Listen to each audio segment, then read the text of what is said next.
సంబరాల రాంబాబు లాడ్జ్లో దొరికాడని ఒక పోస్ట్ పెడితే 3 ఏళ్ల క్రితం తీసుకొచ్చి పెట్టాము.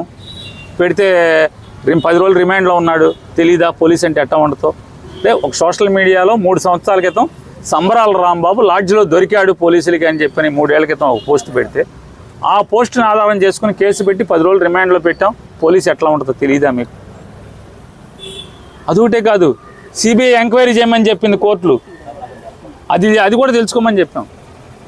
సిబిఐ ఎంక్వైరీ చేయమంది పోలీసుల్ని, సిబిఐ పోలీసుల మీద, అది కూడా తెలుసుకోండి. ఎంతోమందిని వదిలేయమని చెప్పింది, అది కూడా తెలుసుకోండి. మీకు అంత ధైర్యం ఉన్న జడ్జి ఉంటే వదిలించుకోండి, తెచ్చుకోండి, బెయిల్ తెచ్చుకోండి. తెచ్చుకుంటాం ఖచ్చితంగా. అంత ధైర్యం ఉన్న జడ్జిలే ఉంటారని మేము కూడా అనుకుంటాం. తెచ్చుకోక ఏం చేస్తాం? జడ్జిలనే వెళ్ళి కాళ్ళ మీద అక్కడే మా ప్లేటర్లు పెట్టుకుంటాం, వాస్తవాలు చెప్తాం. సీసీ ఫుటేజ్ తీయండి, ఏం చేయాలి చూడండి, ఏం జరిగిందో చూడండి. సెప్టెంబర్ 20, 21 నోటీస్ ఇచ్చిన కాడి నుంచి ఇవాళ దాకా ఎన్నిసార్లు వచ్చి ఉంటాడు? 4 సార్లు 5 సార్లు స్టేషన్కి వచ్చి వెళ్ళాడు. కాల్ డేటాలు తీసుకోండి కావాలంటే, సబ్ ఇన్స్పెక్టర్లు, స్టేషన్లో రైటర్లు, కానిస్టేబుల్స్, మా టౌన్ ప్రెసిడెంట్ వెళ్ళి చూసుకోండి. ఎన్ని కోర్టుకు చెప్పుకుంటాం. కాబట్టి ఈ మచిలీపట్నంలో కొల్లు రవీంద్ర మజా కోసం, కొల్లు రవీంద్రని ఖుషీగా ఉంచడం కోసం ఇక్కడ అధికారులు పనిచేయటం. కానిస్టేబుల్స్ అయితే నలిగిపోతున్నారు, తిట్టుకుంటున్నారు వెనక్కి తిరిగి. చిచ్చి అమ్మాయి ఎందుకురా బాబు ఇక్కడ వీళ్ళ దగ్గర పనిచేస్తున్నాం, గతి లేదు మనకి ఈ ఉద్యోగం తప్పితే అని. వాళ్ళకి తెలుసు ఏం జరుగుతుందో, వాళ్ళకి తెలుసు. కానిస్టేబుల్స్ కొన్ని కానిస్టేబుల్స్ వాళ్ళు ఏమన్నా 10th క్లాసు లేకపోతే 7వ క్లాస్ కాదు కదా, ఒకళ్ళు పోస్ట్ గ్రాడ్యుయేషన్ చదువుకుని వచ్చారు. అందరూ సాఫ్ట్వేర్ ఇంజనీర్ అంటే కంప్యూటర్ సైన్స్ ఇంజనీరింగ్ చేసుకొచ్చిన వాళ్ళు ఉన్నారు కానిస్టేబుల్స్. ఏం చేస్తాం, దురదృష్టంగా అవకాశం రాక కానిస్టేబుల్స్కి ఉండిపోయారు. కానీ అంతరాత్మ చెబుద్ది కదా, అందరూ బాధపడుతున్నారు. ఏం చేస్తాం, ఇంత దుర్మార్గం నడుస్తుందని చెప్పాను.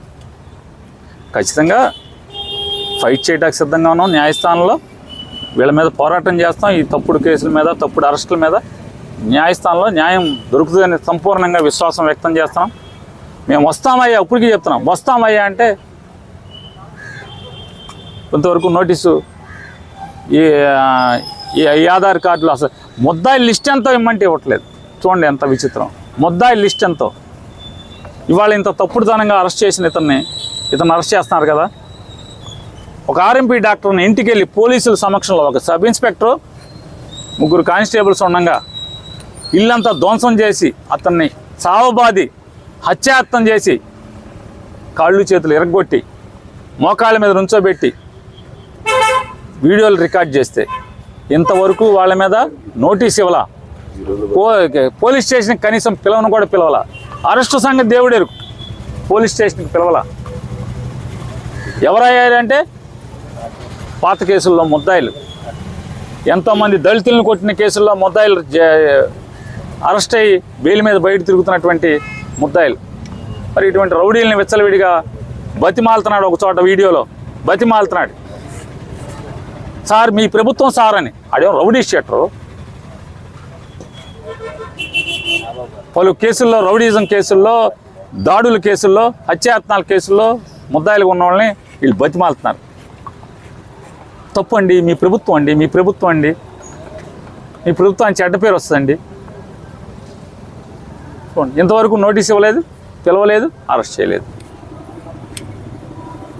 ఇది పోలీస్ వ్యవస్థ బందర్లో ఎన్ని కాళ్ళ మీద నడుస్తుందో ప్రజల్ని నిర్ణయించమని ఆలోచించుకోమని విజ్ఞప్తి చేస్తాం. అసలు ఎవరిది అందరూ నోటీస్ తీసుకున్నారు, అందరూ స్టేషన్కి వచ్చి ఆధారాలు ఎప్పుడు ఏమండి ఏదోటి మా గ్రూపులన్నీ హ్యాక్ చేశారు పోలీసులు, మా గ్రూపులన్నీ హ్యాక్ చేశారు. వాళ్ళే మా మెసేజ్లు చదివేస్తున్నారు, వాళ్ళే నువ్వు మెసేజ్ ఇది పెట్టావు కానీ అడుగుతున్నారు. ఎవడు వీడియోలోంచి ఏం పోస్ట్ చేశారో తెలియదు, ఇట్లా రకరకాలుగా చెప్తున్నారు. సుబ్బన్న ఏదో మీరు పోలీసులు బెదిరిస్తున్నారు, అందరం ఒకరోజు వెళ్దామని చెప్పి పెట్టాడంట. మీరు గబాలన పోలీసులు వస్తే దడబాకండి, వాళ్ళు ఇమ్మనంగానే ఎక్కడ పడితే అక్కడ సంతకాలు పెట్టబాకండి, అందరం కలిసి నోటీస్ తీసుకున్నాక ఒకరోజు స్టేషన్కి వెళ్దామని చెప్పాయంట. దానికి నేరం అండి. నేరం ఏం నేరం? ఇళ్ల మీదకి వెళ్ళి సాగు కొడితే హత్యాయత్నం చేస్తే ఇంతవరకు పిలిచింది లేదు, పిలిచిన పాపాన పోలా. ఒక దళితుడిని షాప్ అంతా ధ్వంసం చేస్తే ఇంతవరకు ఆ ముద్దాయిల్ని పిలవలేదు, కనీసం నోటీస్ ఇవ్వాల పోలీసుల సమక్షంలో జరిగితే. సరే చేయని, ఎంతకాలం చేస్తారు చేయని. ఆయన అంటున్నాడు ఏం చేస్తాడు ఆ జగన్ సీఎం అయితే ఏం చేస్తాడు, ఊరేస్తావేంటి, మాకు తెలుసులే అన్నీ అని మాట్లాడుతున్నాడు ఆఫీసర్ గారు.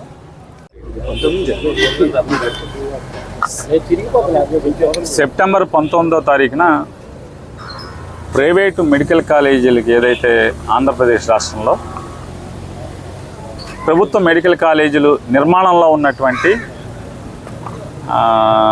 లేదా పూర్తయినటువంటి మెడికల్ కాలేజీలని విడతల వారీగా ప్రైవేటీకరణ చేయాలి. 66 ఏళ్ల పాటు ప్రభుత్వ హాస్పిటల్తో కూడినటువంటి మెడికల్ కాలేజీ, అంటే మెడికల్ కాలేజీలో సీట్లు డొనేషన్లకి ఎంత అమ్ముకుంటున్నారో సమాజానికి తెలుసు. ఎంబీబీఎస్ సీటు ఎన్ని కోట్లకు అమ్ముతున్నారు, పీజీ సీట్లు ఎన్ని కోట్లకు అమ్ముతున్నారో ప్రతి ఒక్కరికి తెలిసిందే. ప్రభుత్వ ఆసుపత్రిని ఆధారం చేసుకుని ఏర్పాటైనటువంటి మెడికల్ కాలేజీని అంటే సీట్లు అమ్ముకుంటాకి, అలాగే హాస్పిటల్ను కూడా 60 ఏళ్ల పాటు ధారాదత్తం చేసేటువంటి ఒక కార్యక్రమాన్ని తెలుగుదేశం ప్రభుత్వం మొదలుపెట్టంగానే దానిలో భాగంగా ఒక రాజకీయ పార్టీగా, ఒక ప్రజా సంఘంగా ప్రజల ఆస్తుల్ని ప్రైవేటుకు ధారాదత్తం చేస్తున్నటువంటి తప్పుడు ఆలోచనల్ని నిరసిస్తూ మెడికల్ కాలేజీ వరకు శాంతియుతంగా వెళ్ళి అక్కడ మా నిరసన తెలియజేయాలి. కాలేజీలోకి వెళ్లకుండా కాలేజీ బయటే చేయాలి, తద్వారా ప్రభుత్వానికి మా నిరసన తెలియజేయాలని చెప్పిన ఒక రాజకీయ పార్టీగా ప్రజా సంఘంగా కార్యక్రమాన్ని ఏర్పాటు చేస్తే అది విచిత్రం అనాలా, దురదృష్టం అనాలా, హాస్యాస్పదం అనాలా?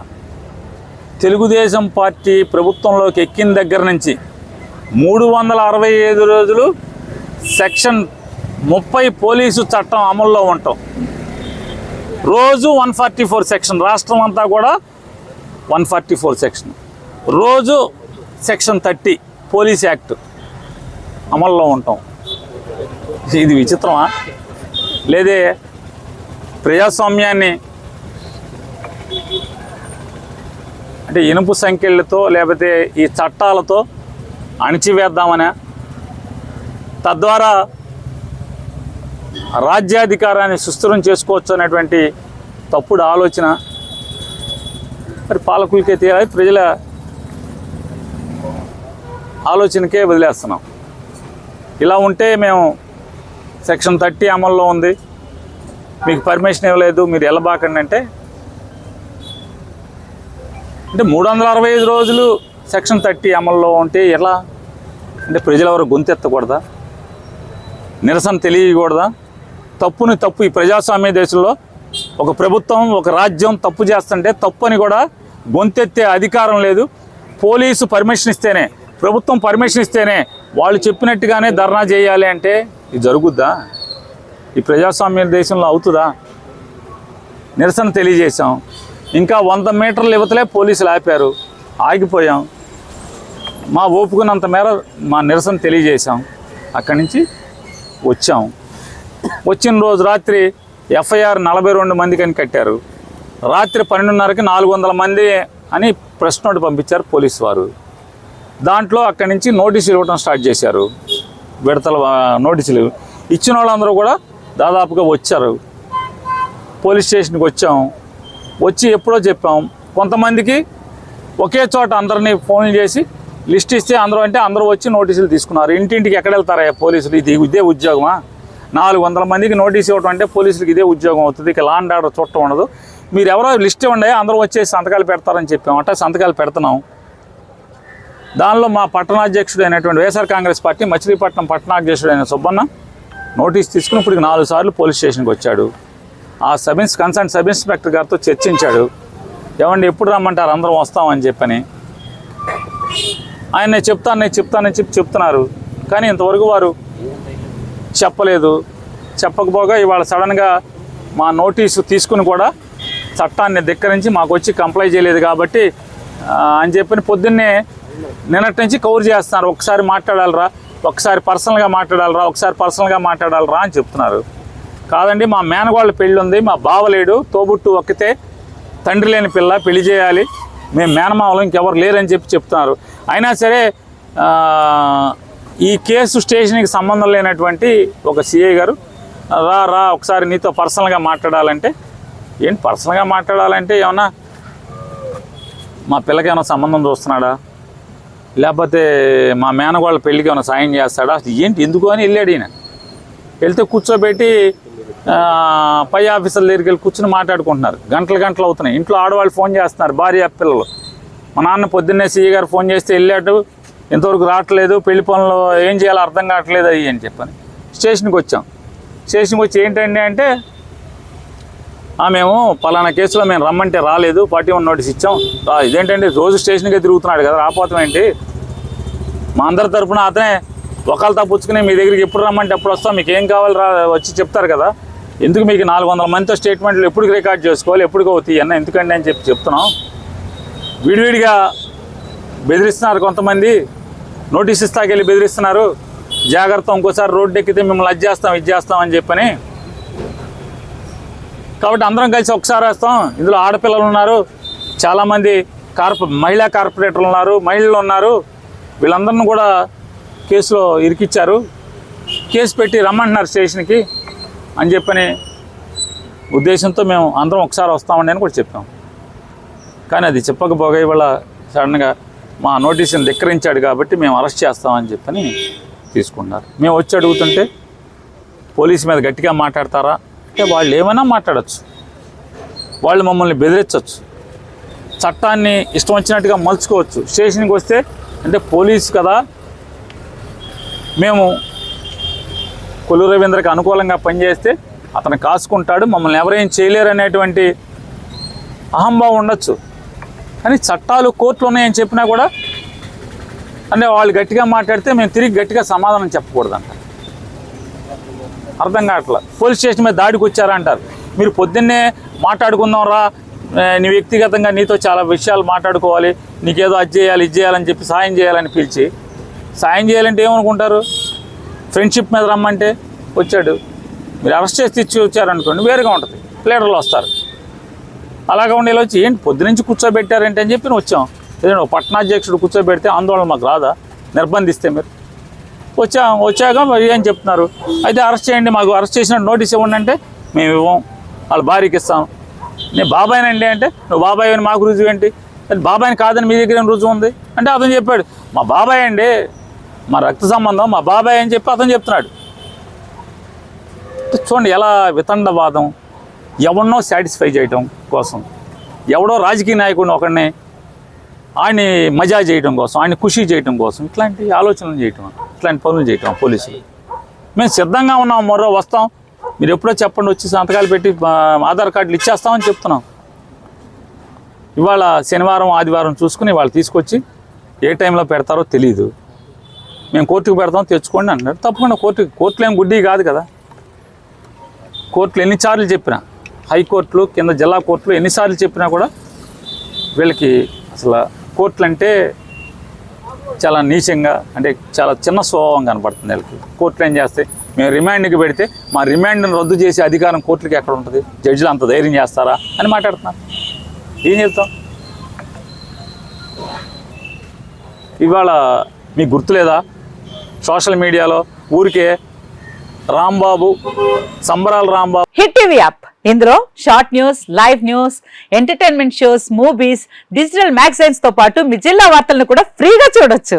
ఇంకెందుకు ఆలస్యం, వెంటనే హిట్ టీవీ యాప్ ని డౌన్లోడ్ చేసుకుని ఫ్రీగా ఎంటర్టైన్మెంట్ పొందండి. Hit TV app, hit TV app, please download hit TV app. Hit TV app ని ఫ్రీగా డౌన్లోడ్ చేసుకుని ఎంజాయ్ చేయండి. మీకు నచ్చిన ఎంటర్టైన్మెంట్ కోసం హిట్ టీవీ యాప్ ని ఫ్రీగా డౌన్లోడ్ చేసుకుని ఎంజాయ్ చేయండి. హిట్ టీవీ యాప్ ని డౌన్లోడ్ చేసుకుని ఆస్వాదించండి, ఆశీర్వదించండి. ఇంతమంది సెలబ్రిటీలు హిట్ టీవీ యాప్ ని డౌన్లోడ్ చేసుకోండి అని చెప్తున్నారంటే ఎంత మంచి యాప్ ఆలోచించండి. అమెరికా అమెరికా అమెరికా అమెరికాలో చదవాలనుకునే వాళ్ళకి విశ్వసనీయమైన పేరు మన శౌర్య consultancy. UK Law 1 Year Masters. UK Law 1 Year Masters. 2 years work permit up to 5 years visa. Contact Saurya Consultancy. Contact 89851 89851.